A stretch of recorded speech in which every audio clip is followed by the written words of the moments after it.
You're listening to Beyond the Sermon, the podcast of First Methodist Church in Collingswood, New Jersey. On our podcast, the goal is not just to share our sermons, but to go beyond the sermon and talk about what we're learning and what God is doing in us and in our community. The conversation you're about to join was inspired by our Spring Mixtape 2025 non-series sermon series. Rather than a series, this will be a collection of sermons based on what God is leading us to preach on this spring. You can find out more information about our church at fumccollingswood.org. Thanks for joining us for this conversation. What was the title of your sermon? The title of my sermon was Finding the Forge.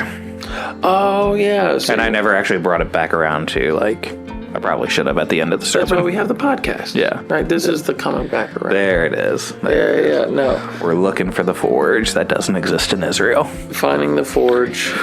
We had words or phrases different years that you'd shared. Yep. One of them being rest in 2022. Mm-hmm. When did your family go on vacation? The long vacation was 23. 23. Yeah. That's what I connected before you pulled up the Bible verses. You're like, and I'm not talking vacation. And then I went and looked over at Ange and Karen. And I was like, but he got the vacation. It was just a year off. But yeah.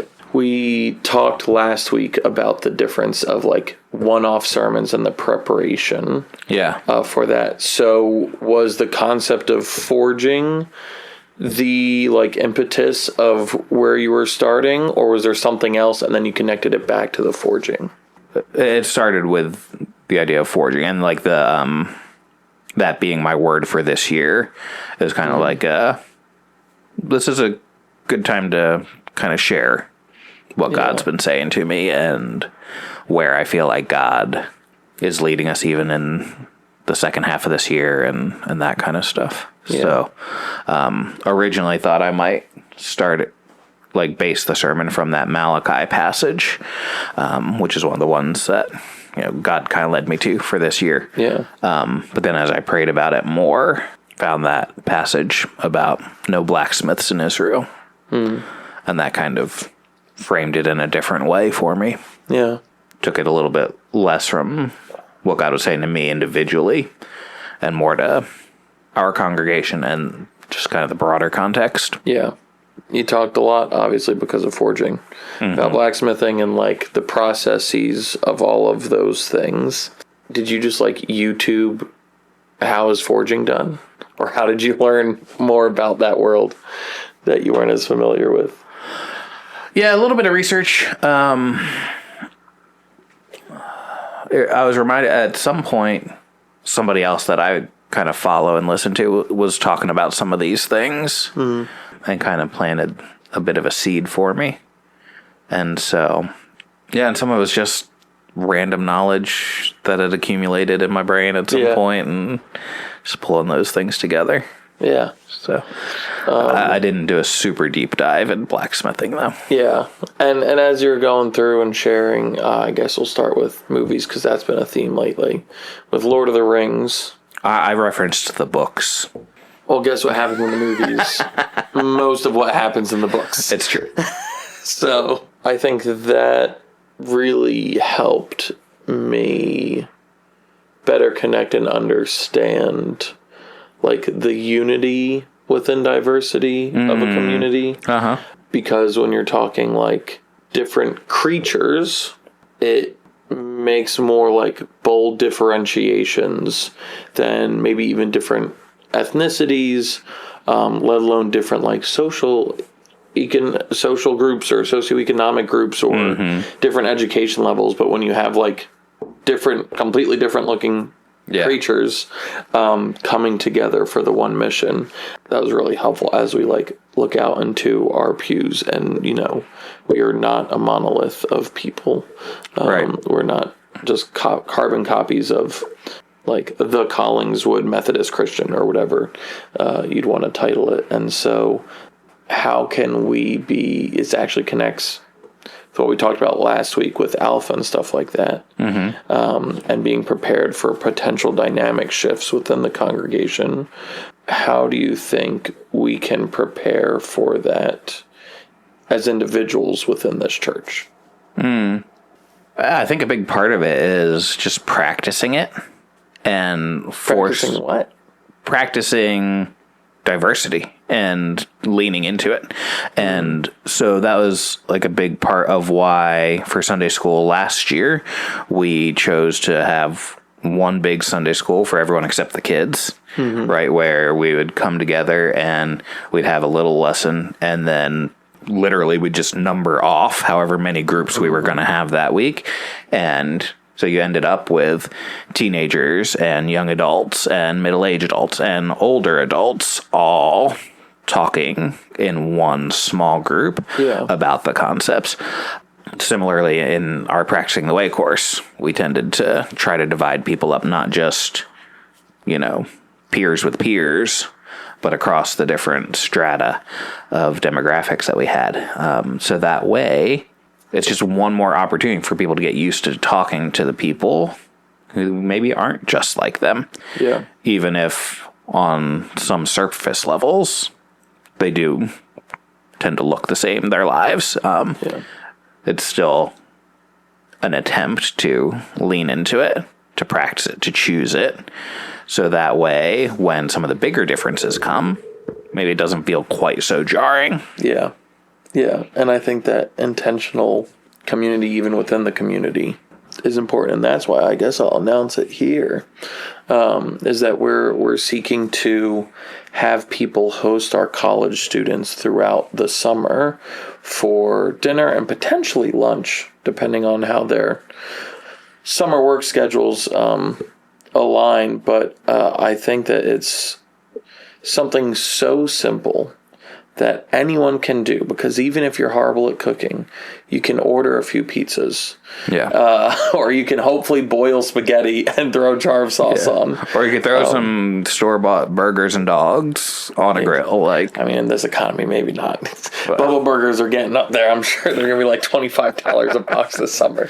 But, it's something where our college students seem to want a place to gather and to have the body as a whole welcome them in and not have them feel like segregated out to like, you do the young people stuff and we'll be the old people stuff, and when you'd like us to support through prayers and financially, we'll come alongside you. But I think to be one body together and intentionally like in the home and making it personal is so important. And so if anyone listening would like to host our college students at some point this summer, I will. So you're looking for people to host for dinner every night of the summer?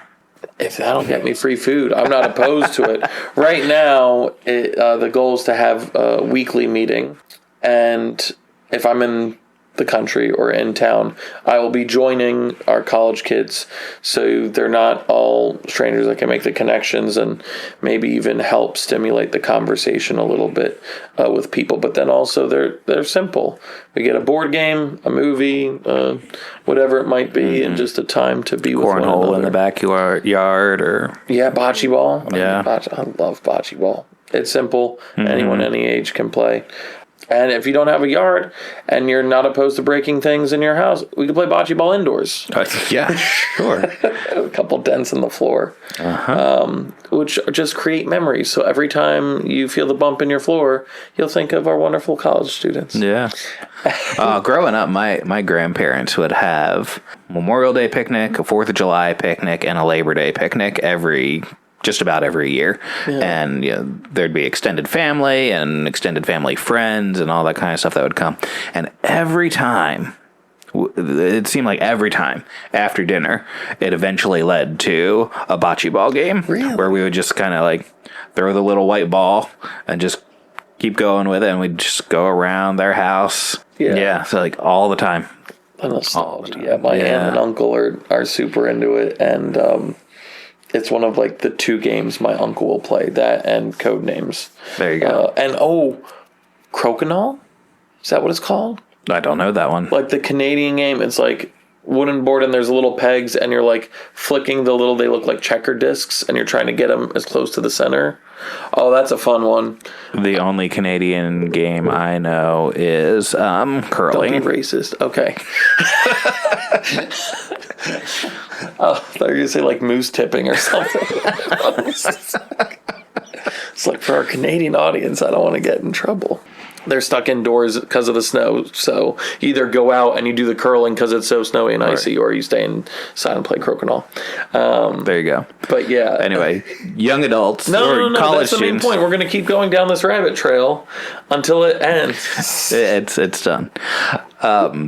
College students this summer, I think that's a great opportunity for people to connect with them and take a step maybe outside of their comfort zone within the church community, and to have a chance to engage with them. And yeah, That's great, but let's bring it back to Crokinole. sure, Jeremy. You're the one editing this podcast.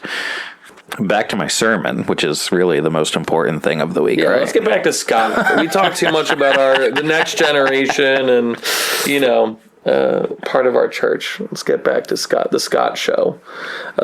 We might change this episode title to that. Oh, there we go. Oh, wait, I have that power. I definitely can. I'll change it after you do it. Because it has to be the Scott Show. He's even in control of the title of the Scott Show. All right. But yeah, so you go back to your forging and Right. yada yada. What was the anvil and what was the hammer? Explain the parts. In that analogy, blacksmith is God. The heat of the forge and the furnace, I did learn the difference between a forge and a furnace, that a forge is more open. A furnace closes in order to get higher, hotter temperatures, like if you were actually trying to purify. But the fire is kind of like the experiences we face in life. Like, I know most people have been through stuff and they're going through stuff, and it's just kind of that heat that comes from living in this world. Come out the mountaintops, things. the peaks, the greatest experiences. Well, no, I'm talking more about the hard things of life and the fire, the sufferings of life. And so that's the fire. The water, kind of compared to just the church itself being a place where people could come and experience a bit of relief from those fires. Sadly, I think a lot of times the church has contributed to some of those fires in people's lives, rather than being a place of relief and strengthening. So I call them fire brimstone. Yeah. Yeah. So, but yeah, that water where the metal gets cooled, either in the tempering phase or in the just kind of the fixing of the shape. And then talked about the hammer kind of being biblical truth and the practices, the things that God uses to intentionally, that we engage in intentionally, that God uses to shape us and mold us. And I think it's important to remember that those are things that even though we engage them, they're still in God's hands. They're how God works in our lives. It's not what we're accomplishing. It's what he's doing. And then said the anvil is kind of the small intentional community that becomes kind of the place where those hammer blows are actually made more effective in our shaping because that's where we're working out what God's doing in our lives. Yeah, I think what was harder for me as you're going through that is, like, I joked fire brimstone, but, like, our logo currently still has a flame behind the cross. Right. So, like, so used to, like, the representation of, like, the Holy Spirit with fire and God's refining fire. Yep. And then also, like, water, the living water and all these things. So, like, trying to shift and get on to the imagery and what you are proposing. One of the things you had mentioned is God, like, stoking the fire and maybe increasing some of the pain and suffering within this world in order to what? Yeah, in order to bring us to the point where he can do what he needs to do in us, right? In blacksmithing, if the blacksmith isn't able to shape the metal into what he wants to, he'll stoke the fire and make it hotter so that the metal gets softer and it gets more pliable, and he can do what he needs to do with it. And I think God works in our lives that way. Not that he's necessarily causing all of the things that happen, especially the things that happen as a result of sin. But I think sometimes he'll take those things and kind of turn up the heat, so that way it drives us to him. Like, it's like C.S. Lewis talks about pain being the megaphone that God uses to speak to us.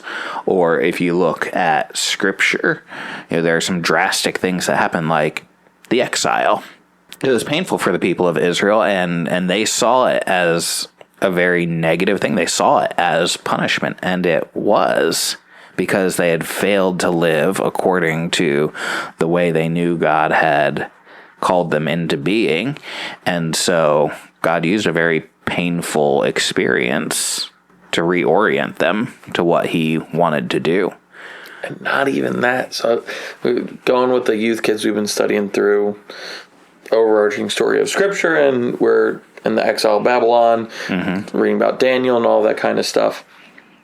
But just this morning I was watching one of my professors, and someone asked the question about like the diaspora, because we're talking about world missions and migration, and how migration was necessary for Christianity to spread and get to all over the world, and all this awesome information he was providing. We were talking about the diaspora of like after the temple was destroyed in what, AD? 70. Yeah, 70 AD. And that diaspora, but they were asking about the effect of the one by the Babylonians and how that affected Christianity. Sure. And hugely. He makes the point that when we read Acts and we read all of these new people that are leading in the faith and where they're from places that the Jews went to because of the diaspora, and they were able to then take the gospel out to that place. So it says that the diaspora, because of the Babylonians, ends up creating like the trails that the disciples after Jesus and in Acts spread out to and are able to follow to then go and preach to. They say go and preach. Certain ones were preaching first to the Jews. Well, that's because the Jews weren't all right there. Right. in Jerusalem and in that area. They had gone out because of the diaspora. And so God was able to use even something that was a punishment for the people that weren't walking with him to then prepare the way for the gospel to spread out into the world. Yeah. And then similarly, even in Acts, it talks about like the persecution that got stirred up in Jerusalem against the Christians. And that was what spread them out to places like Antioch and Damascus. Yeah. And so Paul was going to Damascus to arrest Christians who had fled there from Jerusalem. Yeah. Because of his persecution and others like him. It's amazing to see God using all these things. And, people that are living it aren't seeing hundreds of years into the future and how this thing that for them is the worst thing to happen in their generation. Yeah. And yet God is able to use it and redeem it for his glory. Yeah. Yeah, one of the early church fathers coined the phrase that said, the blood of the martyrs is the seed of the church. It's often been through those times of persecution and suffering that God has brought the greatest moments of church growth and spiritual development. Yeah. And that's what we're seeing now. Yeah. The church growth in Latin America, Sub-Saharan Africa, Asia is off the charts. There's more Christians in Africa than any other continent currently. But when we think usually of the church and the hub, we think of like Rome, Eastern, Western Europe, and then travels out to the United States. And then we go, okay, now we're going to get to the rest of the world. Sure. And we're going to these places. But now those places are the hub of Christianity. Yeah. And my professor's like, jokingly, he says at the end of a lot of his stuff, he goes, so if anyone wants to become missionaries to white people, we have a sign-up sheet in the back of the church, because that's where it's dying off, is in Europe and in North America. And so, the places that were once the growing church So now the dying church and the places that seem to be unreached are now the majority of the church. And the mission sending centers. And it completely shifts how I grew up thinking of missionaries, how I grew up thinking of like where the church was and where it needed to go.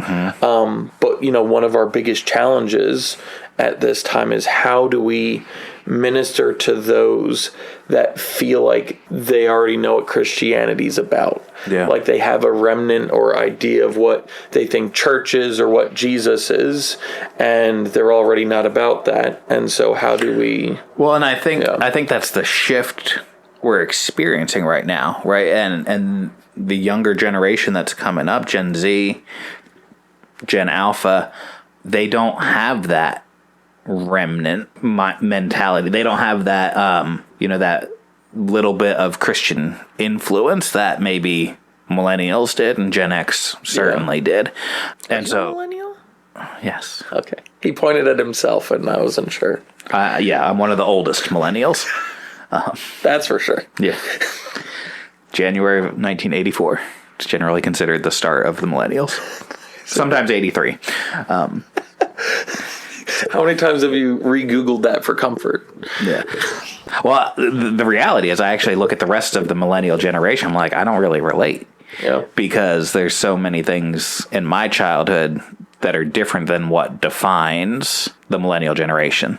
Like often it talks about like they grew up with the internet and computers and stuff. I remember not having those things, and not just because my family didn't have them. Like they didn't exist on a wide scale. I didn't have a cell phone until I was 16. So anyway, but the younger generations, Gen Z, Gen Alpha, they don't have that. They haven't been shaped by that in the same way because most of what they've grown up in is the post-Christian context, or what they are growing up in.